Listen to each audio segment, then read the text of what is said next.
ఎడారిలో సెలయేర్లు. ఏప్రిల్ 29. ఏలియా మన వంటి స్వభావము గల మనుష్యుడే. యాకోబు 5:17. అందుకు దేవునికి వందనాలు. రేగు చెట్టు క్రింద చతికిలబడ్డాడు. మనలాగానే మనం తరచుగా చేసినట్టే దేవుని మీద సనుక్కున్నాడు, ఫిర్యాదు చేశాడు. మనకులాగానే అతనిలోనూ అపనమ్మకం చోటు చేసుకుంది. అయితే నిజంగా దేవునితో సంబంధం ఏర్పడిన తర్వాత మాత్రం కథ మలుపు తిరిగింది. మన వంటి స్వభావము గల మనుష్యుడైనప్పటికీ ఆసక్తితో ప్రార్థన చేశాడు. ఇంతకన్నా శ్రేష్టమైన ఆనందం మరొకటి లేదు. ఏలియా కేవలం ఆసక్తితోనే ప్రార్థన చేయలేదు, ప్రార్థనాపూర్వకంగా ప్రార్థించాడు, ప్రార్థిస్తూనే ఉన్నాడు.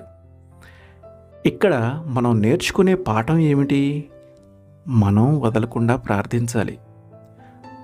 కర్మేలు పర్వత శిఖరం మీదకి ఎక్కిరండి. విశ్వాసానికి, ప్రత్యక్షంగా కనిపించేదానికి సామ్యం కుదిర్చే వైనాన్ని వినండి.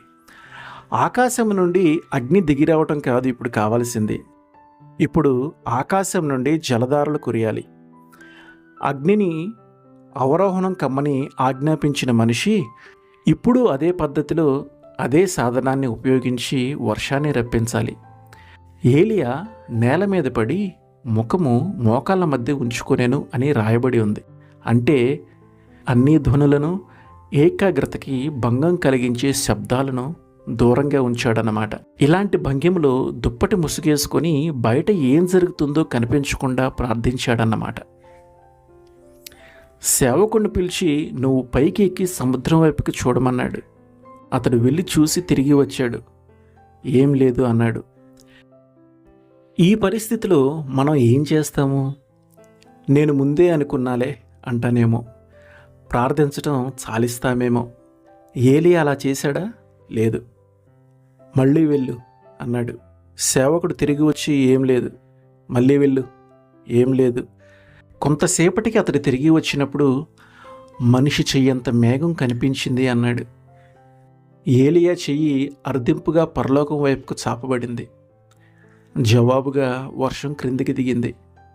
ఎంత త్వరగా కురిసిందంటే తన పంచకళ్యాణి గుర్రాల సహాయంతో ఆహాబు సమరయు ద్వారాన్ని చేరలేకపోయాడు.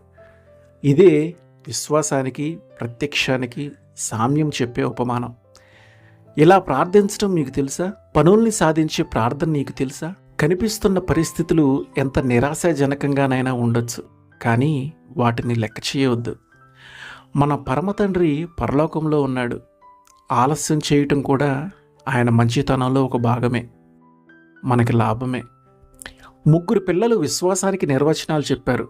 మొదటి బాలుడు అన్నాడు, విశ్వాసం అంటే క్రీస్తుని పట్టుకోవడం.